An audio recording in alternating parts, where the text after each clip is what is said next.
Good morning, my dear friends. M Kumar English classes Patepur Vaishali की तरफ से आप लोगों को वेलकम है। ये एक नए सीरीज के साथ मैं आप लोगों को 5 मिनट में 5 नंबर कंफर्म कराने की कोशिश कर रहा हूँ। आप लोग इसको देखिएगा और मैं या कराने का नहीं, मैं याद कराने का कोशिश करने जा रहा हूँ। जो कुछ ट्रिक्स होंगे इसको थोड़ा सा देखिएगा। इधर है लेसन और इधर है राइटर का काम। देखिए क्या है कि पहला से स्टार्ट करते हैं हम लोग। पहला है sweetest love I do not know. कहते हैं राइटर, हे प्रियतमा मैं नहीं जाता। ये लिखे हैं बहुत ही आध्यात्मिक कवि है जॉन डन, जो अपने प्रियसी के बारे में लिखे हैं। बड़ी सुंदर कविता है यह, जिसके बारे में इन्होंने बताया है और ये वेस्टर्न है। Sweetest love I do not के राइटर जॉन डन। कौन हो जाएंगे? Sweetest love I do not go के राइटर जॉन डन। अब है song of my self. Song of my self मेरी स्वयं की गीत, मेरी स्वयं की गीत, जिसको लिखे हैं वॉल्ट विटमैन। तो हम थोड़ा सा जोड़ने का काम करेंगे। गीत गा रहा है कौन? एक उजला आदमी गीत गा रहा है। वॉल्ट विटमैन से क्या कहेंगे हम लोग? एक उजला आदमी बैठ के गीत गा रहा है। और ये जो लिया गया है लिप्स ऑफ ग्रास से लिया गया है, ठीक है। वॉल्ट विटमैन ने लिखे हैं और ये कविता कलेक्शन ऑफ पोएम है लिप्स ऑफ ग्रास, ठीक है। अगला हो जाएगा now the leaves are falling first. Now the leaves are falling first. अब पत्ते तेजी से गिर रहे हैं, लिखे हैं W.H. ऑडेन।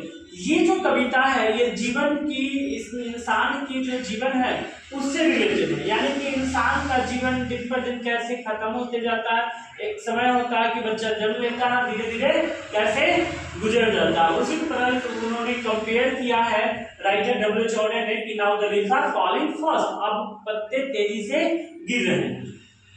अब हो जाएगा टू ऑटम। ये दोनों कविता एक दूसरे से रिलेटेड होते हैं। इसका मतलब होता है पतझड़। लेकिन गौर करिए यहाँ पे बात क्या रहा है, now the leaves are falling first और पत्ते तेजी से गिर रहे हैं।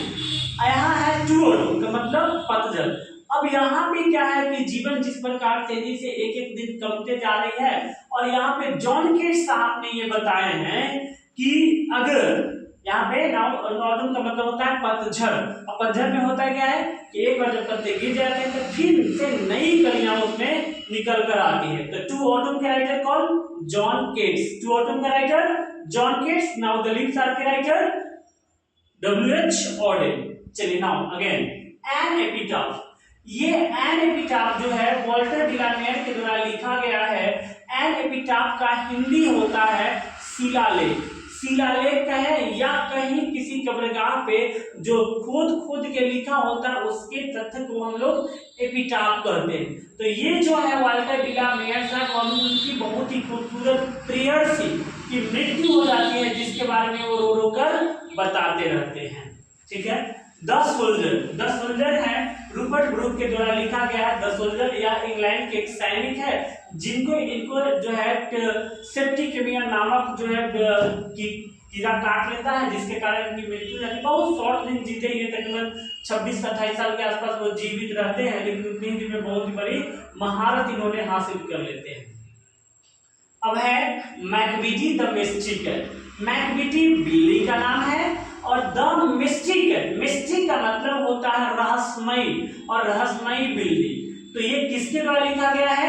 ये लिखा गया है T.S. एलियट। अगर हम इसको जोड़ने की बात करें तो बिल्ली कैसे होती है? इडियट। तो इडियट से क्या हो जाएगा? इडियट। ये T.S. Elliott, Thomas Steven Alva ने लिखे हैं, इन्होंने एलियट ने लिखा है ये मैकबीटी द मिस्टिक है। अब हम लोग पढ़ेंगे यहाँ पे एक नंबर में फायर हिम। ह्यूमन नहीं पढ़ेंगे, फायर हिम पढ़ेंगे। इसका मतलब होता है अग्नि स्तुति। अग्नि स्तुति होता है, अग्नि गीत कहें, स्तुति कहें। ये लिखा है KTN दारू वाला। देखिए क्या होता है कि पारसी जो धर्म वाले लोग होते हैं वो ये दारू वाला, टायर वाला, पूना वाला, झुनझुन वाला, ये सब एक टाइटल होता है। इसलिए अभी न समझिए कि पियक्कड़ थे दारू वाला, नहीं, ये दारू वाला टाइटल है। तो कौन? KTN दारू वाला। अब देखिए क्या है स्नेक। स्नेक जो लिखे हैं D.H. लॉरेंस। अगर हम एक और बात करें स्नेक का हिंदी तो जानवे करते हैं सांप। और सांप कौन है? डीएस से धामिन सांप। कौन सांप? तो धामिन सांप। तो हम इसको जोड़ने का काम करेंगे। स्नेक तो कौन सांप था भाई? धामिन सांप। DS Lawrence. अब है माय ग्रैंडमदर्स हाउस, ये लिखे हमारे कमला दास जो केरल के राइटर हैं, नहीं महिला राइटर है, इनको नोबेल प्राइज भी मिली थी। तो ये लिखे अपने माय ग्रैंडमदर हाउस। जब ये अपने दादी माँ के घर पे आते हैं तो उनको याद आता है अपनी पुरानी जो प्रेम है, उनको याद आता है बचपन का प्रेम, वह पे आधारित है। ये छोटी सी कविता है, उसको लिखे हैं। थैंक यू, इसको देखिए और मेरे चैनल को सब्सक्राइब करिए और उसको शेयर करिए। Thanks a lot for watching.